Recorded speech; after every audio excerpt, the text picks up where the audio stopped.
Alright, what's up with the YouTube fam? I'm back again with another video. So listen, man, this is an update on the whole situation that happened with Ralph. And before I jump into the video, I want to start it off and tell all my supporters out there that I hope that everything is going good for y'all in y'all life. And I hope that everything is going y'all way during y'all day. And I hope that y'all can get everything that y'all want out of y'all day as well. And yeah, man, if you're going through something, just keep on pushing. I tell y'all that often because a lot of us get discouraged when something goes wrong. And I mean, shit, you know, if we able to live another day, we got another opportunity. So take full advantage of the opportunity and don't give up on nothing, man. You know, you got it for sure, for sure. This to my supporters. Now, anyways, man, let's go ahead and get into the update. So basically, long story short, you know, a lot of y'all was trying to tell me updates while I'm trying to give y'all updates. And y'all didn't even know that I already knew half of the shit y'all told me. I already had did that video like a day prior to me posting it. YouTube was just slow on certain things. If you're a YouTuber or if you know about YouTube, you know how they are. But yeah, man, you know, so basically y'all was saying that he already went to jail before. Yes, he did go to jail. He was on a hold. And some of the information was in the video as well. That's why you got to watch it before you come in sometimes. You feel me? But yeah, man, he was released after the 24-hour hold. They didn't find no evidence against him. Just watch the full video in its totality once this is over, or you can click off now and go watch it and then come back to this one. But anyway, go, man, everything is in the video. You just got to take your time and listen. I can't say a lot of y'all because a lot of y'all was listening, but it was a few, you know what I'm saying? But overall, man, you know, he was arrested for this today, a few minutes ago. I don't know when I'm gonna post this video, but he was just arrested a few minutes ago. It's breaking news right now, and it's a new updated mugshot as well, as you can see. But yeah, man, for him not to be charged with attempted murder is just crazy to me. For him to be, you know, the charge that they gave him is not suitable for what he actually did, in my opinion. But I do have his mother speaking as well about the whole situation. So we're going to go ahead and get into this. And yeah, man, I want to know what y'all feel about everything as well. Let's go ahead and check it out and see what's going on. And yeah, man, for him to be alive right now after all that took place is remarkable, man. You know what I'm saying? I mean, you can't tell me God ain't real. Look what the hell done happened. Once you normally get shot in the head, man, like I said yesterday, man, you normally either be brain damaged or you be just paralyzed. There's so many different things that happens to a person when they get shot like he was. He's able to speak, talk, and walk. That's a blessing, for real, for real. God got his hand on him. And he's such an excellent student. It's just so many good things that he has going on for himself. He's destined to live, like I said also. But let's go ahead and get into these updates and see what's going on. We did just get some breaking news on that very story during a James report, and the Kansas City homeowner charged with the shooting of the black teenager who went to the wrong house has surrendered to police. That's according to the Clay County Sheriff. So Andrew Lester, who has surrendered to police, who's been accused of I didn't know he was gonna say this shit. I do not like that at all. The black kid and the homeowner, then you give him some respect by actually saying his name as well. Watch how they people be saying certain things, man. It'll tell you a lot how they feel about this whole situation, in my opinion now. But let's get back into it though. Weird ass fucker. Shooting of 16-year-old Ralph Yarl, according to the Clay County Sheriff. Welcome back to CBS Mornings. This morning we are hearing from the family of a black 16-year-old teenager who was shot after he went to the wrong door to pick up his young twin brothers in Kansas City. Ralph Yarl's family says he went to the wrong address on Thursday night to pick up his little brothers, and after he rang the doorbell, he was shot once in the head and again after he fell to the ground. Ralph was released from the hospital this past Saturday, and he's been recovering at home. The man who allegedly shot him, 84-year-old Andrew Lester, has now just been charged. We're joined by Ralph Yarl's mother, that's Cleo Nagby, and the family's attorney, that is Lee Merritt. This is an interview that you'll see first on CBS Mornings.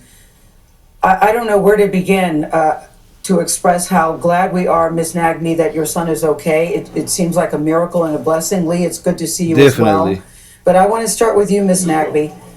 Can you bring us up to date on how Ralph is doing under the circumstances and what his condition is at this time? Good morning, and thanks for having me here. Ralph is doing considerably well. Physically, mornings are hard, but his spirits are in a good place. I borrow from his spirits. He is in very good hands. Can you tell us, Ms. Nagby, the extent of his injuries, where he was shot, and what exactly happened to him that night in terms of his injuries? Ralph was shot on top of his left eye, that I would say in the left frontal lobe, and then he was shot again in the upper right arm. He was shot. He had the bullet in the up here for about, let's say, up to 12 hours before it was taken out. So that injury is extensive, and it's the residual effect of that injury is going to stay with him for quite a while. He's home, but I want to remind everybody that Ralph is home because he's surrounded by a team of medical professionals. I'm a nurse for almost 20 years. His aunt is a physical therapy. His uncle is a medical professional. That's why he's home. So let's put that into perspective. Yeah. And God got his hand on him as well. We can't exclude that also, you know. For him to be shot in certain places, man, that's beyond something that I can really just comprehend. It's got to be something else that's over this boy's life, man. To get shot over your eye and all these other type of different things. Even getting the bullets taken out of your head can cause you to pass away. Getting it took out of you, period, can cause you to get your life taken as well. You know, so many things that go into this situation. So, you know, I just want to throw that out there as well. I'm big on that type of stuff. They do contribute as well. But overall, that's how I feel about it. Let's get back into it, though. Yes, that's a very good point. What did the doctors tell you about how he was able to survive this injury? I couldn't believe it when we heard on the news that he was home and walking and talking.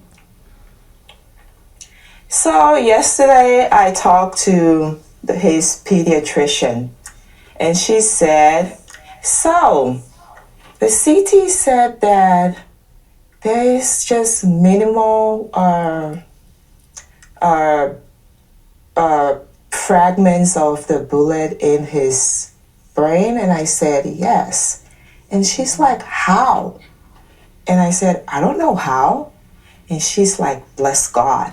And that's all I could say, because if she doesn't understand how, I don't understand how. Because if you get shot at that close of a range and the CT said that and the doctor don't understand how, then I don't understand how. Yeah, So, yeah. Damn. I understand how. That's crazy that she said that, man. You know what I'm saying? That's crazy, boy. It's like they was in the room with me and heard me say this shit and had to come back and say, yeah, nigga, we know this guy. But yeah, I'm glad that they said that, man, for real, for real. Cause I just literally damn near said the same exact shit in a certain way. You know what I'm saying? So yeah, I love that they said that shit. They already know what it is, and they very spiritual, and I love it, man. You know what I'm saying? Cause you know some people, they be taking it as like they are the reason why this happened and this happened. Nah, man, we already know it's a greater cause. Like I said before, that boy is destined to live with a young man. I gotta go ahead and give him the utmost respect, especially with him being a phenomenal student that he is. You know, but yeah. For sure. I rock with it. Let's get back into it, though. We're just all glad, Ms. Nackby, that he's alive. Lee, I'm going to get to you in just a second, but I want to know from his mother, exactly what did your son tell you happened that night? So his brothers were supposed to go for a sleepover because they didn't have school the next day. And in this day and age, as parents, we're quite leery of sleepovers. So we said, you guys can stay out with your friends, but you have to come home before 10 o'clock. So it was about 9:45. I'm like, Ralph, can you please pick up your brothers for me? Being the kid he said, okay. But he's not the kid that travels with his phone, so he didn't take his phone. And he was like, okay, I'm gonna pick them up, and he mistake the street for the terrace, so he went, and it was 1100. That was the house address, and he went and rang the doorbell, and he was supposed to stay outside, and his brothers were supposed to run outside, get in the car, and they come home, and that was what was supposed to happen. And while he was standing there, his brothers didn't run outside, but he got a couple of bullets in his body instead of a couple of twins coming out and giving him a hug. And that's all I can say. I don't think I can speak anymore. Damn. Yeah, yeah, I know. It's very difficult. It's very difficult even to hear the details. Lee, you know, the man who has now been arrested, has now been charged. At first there was no arrest in the case. He says that he feared for his life that night. What do you think when you hear that response? Bullshit. Well, it sounds awfully familiar. we know that blackness in and of itself, just being black, has been seen as a threat often in this country. And so when we hear him say, I feared for my life, and we know that the only thing he was being confronted with was a 16-year-old ringing his doorbell, it is obviously unjustifiable for him to decide to use deadly force against this so-called threat. But again, blackness is not a threat. Yeah, the prosecutor in the case said, Lee, that there was a racial component to this case, but he didn't elaborate. Can you elaborate for us on what exactly that means? I like how Gil doing this. I like how Gil doing it for real. Well, I'm interested in hearing what Prosecutor Zachary Thompson, who we will speak with later today, is referring to as the racial element. There's some obvious racial elements. It's a white shooter. It's a black boy. The white shooter perceives the black boy as a threat, and we hear that a lot, right? We saw the law enforcement community respond by essentially criminalizing the boy and not criminalizing the shooter, the 80-year-old man who shot an unarmed kid. He went home and slept in his bed that night. That's kind of common in the United States in terms of the racial dynamic in our justice system. But I'm not sure what Prosecutor Thompson was referring to exactly. The man in this case is 84 years old. Does that mean anything to you? Does that say anything to you? Was age a factor here? Or do you think that this was strictly a case based on race and he says he was afraid? Yeah. Well, we want to know more about Andrew Lester and his mindset. The fact that he's 84 years old will be a consideration in terms of what he thought leading into the moment. But I'll remind you that the former president and the current president of the United States is about that age as well. It's not an age that's sort of over the hill for everyone. And so he had an opportunity to make intentional decisions, and he decided to shoot a 16-year-old boy. And that decision that he made has a lot to do with his age. You know, a lot of people that are older, they hate. Damn, I don't even know if I can stand. You two got me, boy.